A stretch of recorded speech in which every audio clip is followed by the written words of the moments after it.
नमस्कार शेतकरी मित्रांनो, ॲग्रोनॉमिक्स पूजा यूट्यूब चॅनलवर तुमचे स्वागत आहे। तर शेतकरी मित्रांनो, आता जो आहे उन्हाळा सुरू झालेला आहेत आणि उन्हाळ्याची जे काही मशागतीची कामं आहे ती सुद्धा सुरू झालेली आहेत। तर काही ठिकाणी जे आहे काही शेतकऱ्यांच्या नांगरणी झालेल्या आहेत, तर काही शेतकऱ्यांच्या नांगरणी आता जे आहे ते चालू आहेत।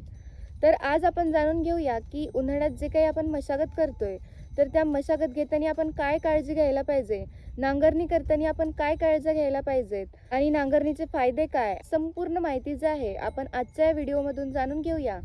तरी शेतकरी मित्रांनो, तुम्ही हा जो व्हिडिओ आहे नक्की शेवटपर्यंत पहा। तर शेतकरी मित्रांनो, तुम्ही आता पाहू शकताय की नांगरण्याचे आहे त्या चालू आहेत। तर शेतकरी मित्रांनो, आता नांगरणी करण्याचा योग्य कालावधी कोणता असं जर तुम्ही विचारत असाल तर मी म्हणेल की जे काही रब्बीचं पीक निघाल्यानंतर जेवढ्या लवकर होते तेवढ्या लवकर, म्हणजेच तेव्हा जमीन जी आहे ते ओली असते आणि त्यामुळे मोठे ढेकळं जे आहे ते निघत नाही। तर तुम्ही जेवढ्या लवकर होते तेवढ्या लवकर, म्हणजेच तुम्ही 15 फेब्रुवारी ते 15 मार्च या दरम्यान जर तुम्ही नांगरणी केली तर याला नांगरणीचा सुवर्ण काळ असं म्हणतात।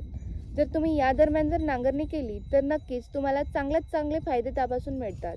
त्यानंतर तुम्ही जर 15 मार्च ते 15 एप्रिल या दरम्यान जर तुम्ही नांगरणी केली तर याला नांगरणीचा रजत काळ असं म्हणतात, म्हणजेच याला चांदीचा काळ सुद्धा म्हणू शकतोय।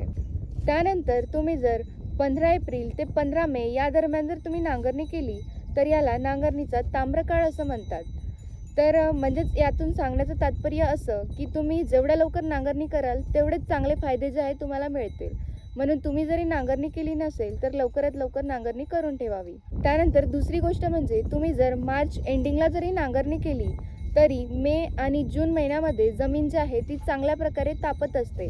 तर त्यामुळे जमिनीमध्ये ज्या काही सुप्त अवस्थेत असलेल्या किडी आहे त्या उन्हाच्या प्रखर प्रकाशामुळे नष्ट होण्यास मदत होते।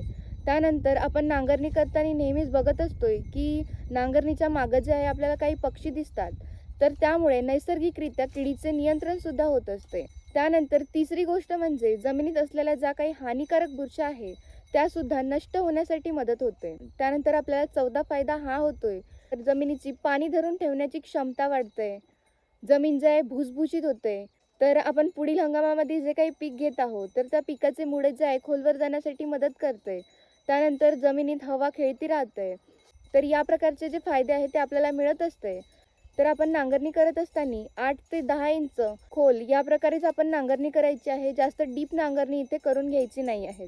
तर शेतकरी मित्रांनो, इथे आपल्याला जे आहे दरवर्षी इथे नांगरणी करून घ्यायची नाही आहे। तर काय होते, जे काही आपण खतं वगैरे देत असतोय तर त्यामुळे जे काही खताचा वापर आहे तो पुरेपूर होत नाही आणि नांगरणी केल्यामुळे काय होते की ही जी काही खतं आहे ती खोलपर्यंत दाबली जातात आणि त्याचा पुरेपूर फायदा जो आहे तो आपल्या पिकांना मिळत नाही।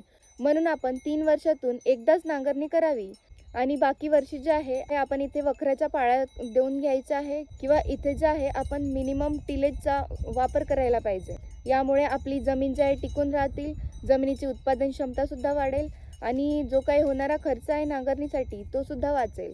तर शेतकरी मित्रांनो, तुम्ही सुद्धा नांगरणी केली नसेल तर तुम्ही सुद्धा ही जी नांगरणी आहे ती करून घ्या। तर शेतकरी मित्रांनो, तुमच्या सुद्धा शेतात नांगरणी झालेली आहेत का मला कमेंटमध्ये नक्की सांगा। तुम्हाला जर हा व्हिडिओ आवडला असेल तर नक्की लाईक करा आणि अशाच नवनवीन कृषी माहितीसाठी तुम्ही ॲग्रोनॉमिक्स पूजा यूट्यूब चॅनलला फॉलो करायला विसरू नका। धन्यवाद।